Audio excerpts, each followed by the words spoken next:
Banyak program pemerintah yang dilakukan gerusa-gerusu, terburu-buru, dan kurang perhitungan. Betul?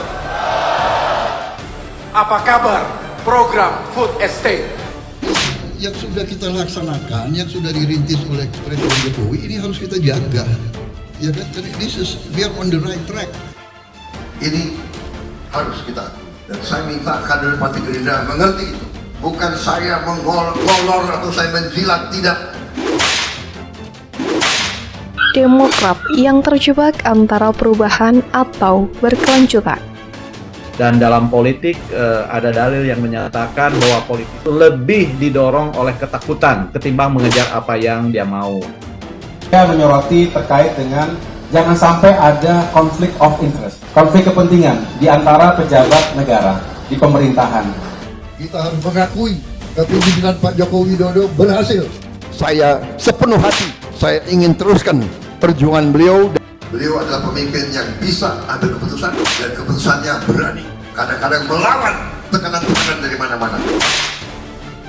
Agus Harimurti Yudhoyono mengkritik tata kelola pemerintah yang saat ini dinilai tidak berjalan baik. Penentuan prioritas, termasuk penundaan sejumlah proyek nasional yang tidak sangat mendesak. Ketakutan itu apa? Ketakutan untuk tidak diterima atau misalnya bergabung dengan koalisi sebelah tetapi menimbulkan emosional yang kurang bagus. Saya hanya mau mengatakan yang benar-benar, dan kalau pemimpin kita benar, kita akui benar. Setelah ditunggu sekian waktu pasca keluar dari Koalisi Perubahan untuk Persatuan atau KPP, karena kecewa Nasdem ambil bakal cawapres, Ketum PKB Muhaimin Iskandar, Demokrat akhirnya mengeluarkan sikap. Melalui keputusan Majelis Tinggi Partai yang dikomandoi oleh mantan Presiden Susilo Bambang Yudhoyono, Demokrat memutuskan untuk usung Capres Prabowo Subianto. Demokrat masuk ke Koalisi Indonesia Maju atau KIM yang mengusung jargon keberlanjutan. Sebuah sikap yang ketika Demokrat masih lengkap bersama Nasdem usung Anies Baswedan dianggap sulit terwujud. Lah iya, masa akan berkawan dengan Gerindra yang terus terang bilang akan meneruskan program Presiden Jokowi. Sementara Demokrat sendiri sedari awal bahkan sejak Jokowi berkuasa senantiasa menjadi partai oposisi. Bahkan belakangan makin rajin melontarkan kritik cukup keras.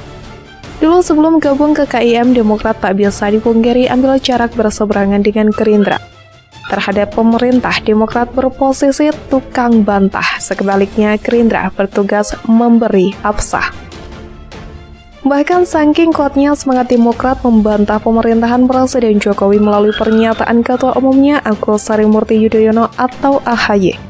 Kadang ada yang kurang realistis alias dipertanyakan secara data. Sebagaimana PKB sekarang ini pasca berteman dengan Gerindra gabung ke KIM, Demokrat tentu merasa kerepotan dalam hal lontaran isu. Kadung membawa misi perubahan kini harus masuk ke wacana berkelanjutan. Kalau melakukannya serta-merta, baik ambil sikap seperti Gerindra mendukung pemerintah maupun juga tetap ngotot mempertahankan isu perubahan, Demokrat tentu akan mendapatkan persepsi negatif. Ekstrim langsung berubah sikap sama artinya siap menerima kecaman. Bagi yang pro berubah akan menganggap Demokrat tak konsisten. Hanya karena ditinggal oleh Nasdem lalu ngambek melupakan cita-cita awal. Sebaliknya, bagi yang kontra perubahan, Demokrat bisa dicap partai oportunis. Manakala merasa rugi tak ada apa-apa beda pendapat dengan partai pemerintah, namun saat merasa diuntungkan, merubah lawan jadi kawan, ya bukan masalah. Hanya saja langsung membuang jargon perubahan rasanya kok gengsi ya. Sementara ujung-ujung ikut mengkampanyekan berkelanjutan, sepertinya agak malu. Masa mau telan ludah yang sudah dibuang ke tanah? Maka pilihan yang paling tepat bagi Demokrat di awal-awal baru gabung ke Gerindra, yang di situ juga sudah ada Golkar dan PAN yang sama-sama merupakan partai pemerintah, adalah memilih sikap penyesuaian. Sikap itu pula yang kini dipilih oleh PKB saat sudah masuk ke Nasdem. Partai NU ini rupanya enggan singgungan soal perubahan maupun berkelanjutan, meski tidak sedikit pun mempertanyakan soal nama KPP. Sekarang sudah agak jarang para petinggi PKB gembar-gembar masalah keberlanjutan pembangunan pemerintahan Jokowi. Isu yang dipublikasikan oleh PKB kebanyakan ada dalam koridor sejenis rekonsiliasi. Kembali kepada Demokrat, oleh sebab itu sudah ada tahap penyesuaian. Saat ini Demokrat sangat hati-hati betul ketika harus menyinggung soal kata perubahan. Penyebutan kata ini nampak tak segalak dulu ketika masih ada di KPP. Sebagai identitas tetap dilekatkan memang, cuman arahnya belok dikit. Kata Sekjen Demokrat Teguh Rifki, perubahan yang dimaksud adalah penekanan. Sebagai identitas tetap dilekatkan memang, hanya arahnya belok dikit. Kata Sekjen Demokrat Teguh Rifki, perubahan yang dimaksud adalah penekanan pada keberlanjutan program, baik yang diambil pemerintah maupun perbaikan, untuk program yang lebih baik, dikutip dari Kompas 18 September. Menjatuhkan lebuhan ke KIM untuk mendukung pencapresan Prabowo Subianto bersama Gerindra, Golkar, dan PAN merupakan pilihan yang paling realistis bagi Partai Demokrat.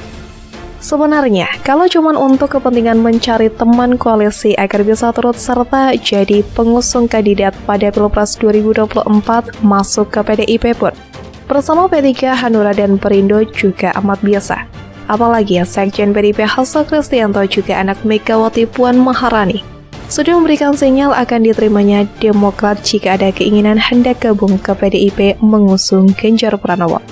Tapi, menurut hemat publik akan rugi bagi Demokrat. Mengapa? Karena secara posisi Demokrat tidak bisa memainkan kata perubahan. Seperti halnya kalau Demokrat gabung ke Gerindra atau KIM. Di PDIP mau tak mau Demokrat harus melepas jargon perubahan untuk kemudian wajib mengkampanyekan wacana berkelanjutan. Kelihatannya para pemilih, terutama konstituen Partai Demokrat, akan mengalami guncangan batin. Itu bagi besi membara yang dipanaskan pakai api. Kalau secara tiba-tiba dicelupkan ke bongkahan es membeku, pasti terjadi alih bentuk ekstrim. Kalau bukan baranya yang padam, ya esnya yang meleleh. Beda jika masuk ke KIM, adanya kemungkinan sikap ekstrim sebagaimana kalau masuk ke PDIP bisa diminimalisir demikian rupa. Hal ini karena KIM punya bakal capres yang berbeda dibandingkan PDIP. Dengan bergabung ke KIM, kesan Demokrat sebagai lawan Pak Jokowi masih nampak, sambil lalu tetap membawa jargon perubahan. Berhubung maksud perubahan sudah belok dikit, tentu tidak akan melukai hati Gerindra yang ingin melanjutkan program pemerintah. Sikap Demokrat yang begitu patut diapresiasi, apalagi jika dimaksudkan sebagai strategi pemilu 2024. Rasa sakit hati karena merasa dikhianati cukup sepadan, meskipun tentu saja tidak bisa menjadikan AHY sebagai bakal cawapres. Awal September, Partai Demokrat memang pecah kongsi dengan Partai Nasdem dan PKS. Pasca bakal capres calon presiden Koalisi Perubahan Anies Baswedan dipasangkan dengan Ketua Umum PKB Muhaimin Iskandar alias Gus Muhaimin atau Caimin.